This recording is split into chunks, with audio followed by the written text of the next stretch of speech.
is 8:02. I'd like to call this meeting to order, starting with the approval of the agenda. So moved. Second. All those in favor? Aye. Aye. Next up is the approval of open session meeting minutes from November 16th. So moved. Second. All those in favor say aye. Aye. And that brings us to policies for second review. Good morning, everybody. We have 3 policies for second review this morning.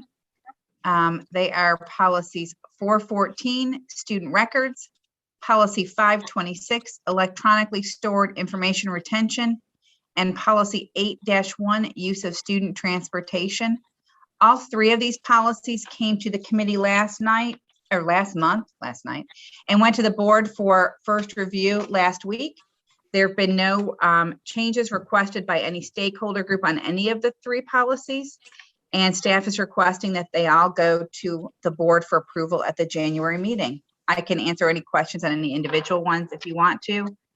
I just thought I would go through them in bulk if we could.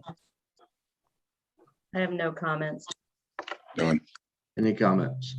Okay, with that, I'll entertain a motion to send policy 4-14, policy 5-26, and policy 8-1 to the full board January the 11th, our next board meeting. So moved. Second. All those in favor? Aye. Brings us to policies for first review. Okay, we have 4 policies for you today. The first one is policy 1-18, grievances, complaints, and appeals. The revision to this policy is on page 5 of 6, and it deals with issues for children of military families. And this is related to some statutory changes and some additions of some offices at the Department of Public Instruction for assisting military families. And it is recommended by the School Boards Association. And so we have that here for you this morning. We would ask if it's agreeable that this go for first review at the January board meeting. Michelle, the only thing I have, it may just be how I'm reading it, but on page 3 of 6 under G, where it states board panel decisions represent the full board and as such are not appealable to the full board. Or process, I guess I'm just reading into our process, and I'm not sure if that can be clarified a little bit. Yeah, there's some. Because yes, we are representing the full board, but then the decision goes to the full board before it's decided. Does it? Only certain things go to the full board for approval, and that's the student assignment decisions. Those go to the full board. But if you were to hear as a panel a long-term suspension, for example, that represents the decision of the board.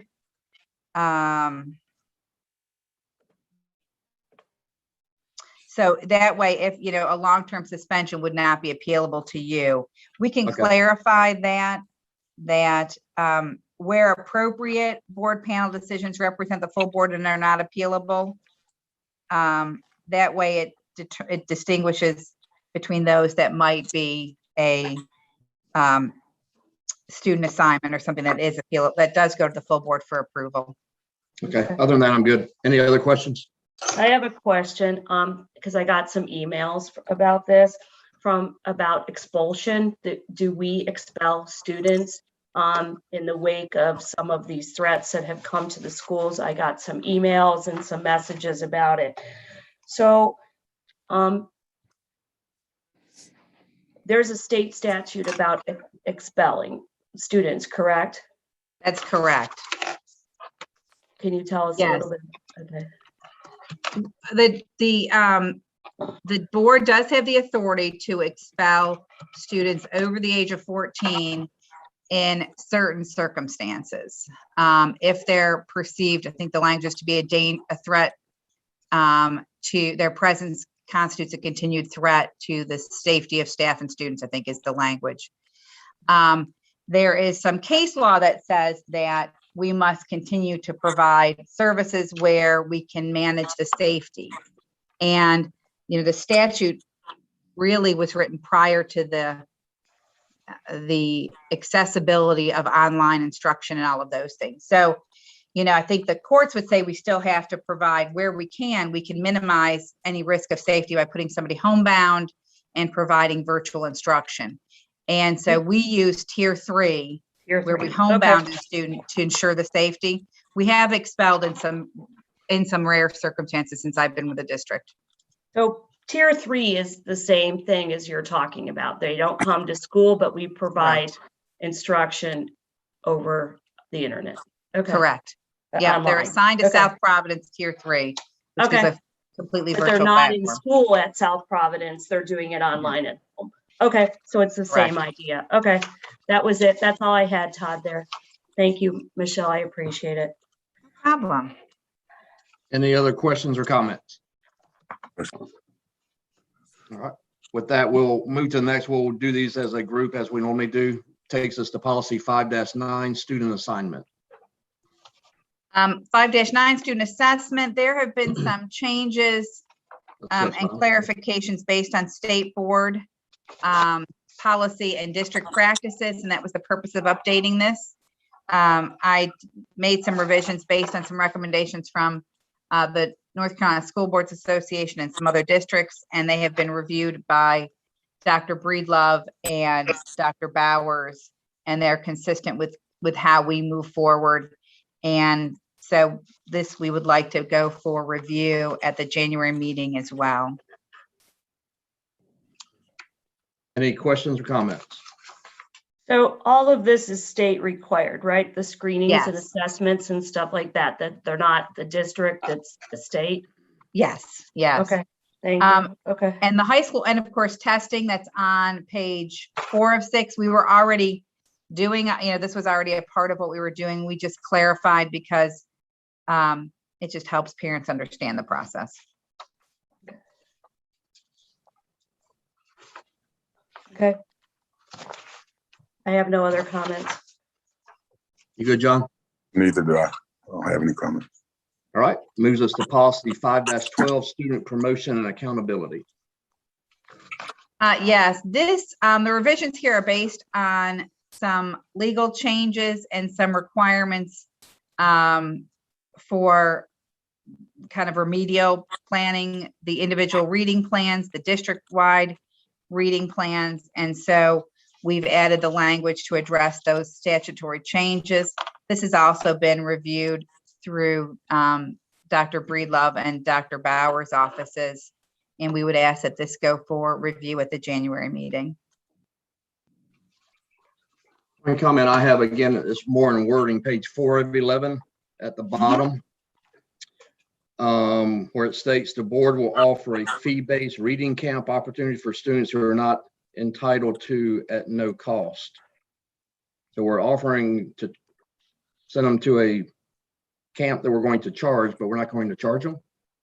Now, we have the ability, and that's why it has to the extent resources permit, we have the authority under state law to provide a reading camp option for students who weren't determined to be at risk or eligible for the free program. And it would be a fee-based for parents to attend that. It's the same summer learning camp that we have for our at-risk kids, but the at-risk students would get to attend for free. And if we have spaces available, we didn't this past year, Right. but if we did and resources permitted, we could offer it for students who are not determined to be at risk. Right, but it says it's a fee-based, but we're not going to charge them. That's the part I don't understand. To the extent resources permit, the board will offer free fee-based reading camp to students who are not entitled. So Correct. we charge for the students that are not at risk. Right, but read Correct. the next line. Annually, will establish Oh, I see criteria. what you're saying. No, the end of the line you were reading, it says we're a fee-based program for students who are not eligible to attend at no cost. The no cost part is what I'm confused with. Right. There are certain students who are eligible to attend at no cost and some who aren't. So we're saying that we would offer it to those who are not where resources. We are, I may be reading it wrong. I'm sorry, it's I early. think I see what he's saying. The These board will kids are off- not eligible for the free program. We're going to allow them to attend the program and charge them, but we're not charging them. That's what, the way I read it. Right. I see exactly what he's saying. It's for students who are not entitled to attend it at no cost. So we're offering it, But we're would offering it it be, but the board will offer fee-based reading camp opportunities for, Provide a reading camp opportunity. I just think we need to keep the no cost out. so everybody's at no cost? no. We're That's what this offering it says. fee-based for those who are not eligible to attend it at no cost. But why does it say at no cost at the end of the sentence? Because it says those are the it's for students who are not entitled to attend at no cost. So what you're saying is Title I, they get first dibs, and then Title II, if there's space available, Okay, Students who are not then they'll get an opportunity to go, right? It's really more at risk. So depending At on how I perform. So if I'm Gotcha. at risk, I'm entitled to attend at no cost. So Right. that's one I group of get, I children. understand now.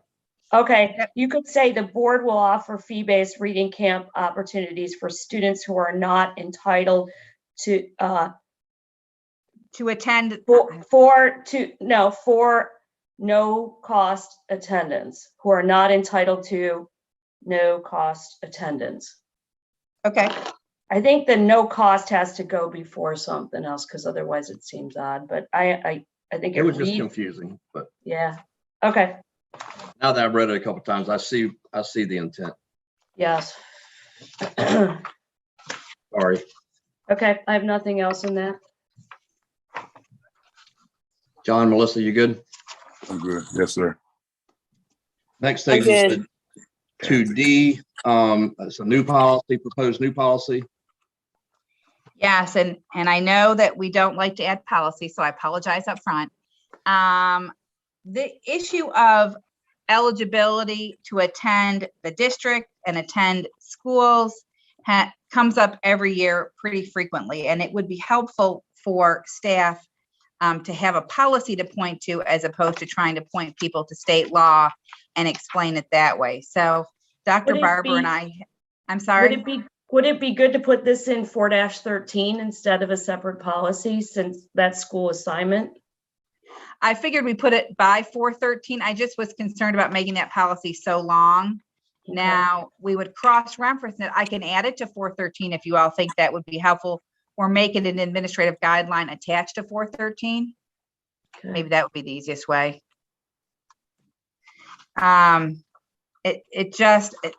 It's long, and 413 was long, and I was That's concerned fine. about. That's fine. So but- this is required by federal law, or? This is state law. It's not a required policy, but these are the criteria and the language that's in state law. There are obviously some federal provisions like McKinney-Vento Right. and the JROTC, those pieces. But this deals a lot with state law and the requirements, and it would be helpful if we had this in policy. So the recommendation, I've worked with Dr. Barber on this. I have no comment. All the references are to federal law. Oh, no, there it is. Okay.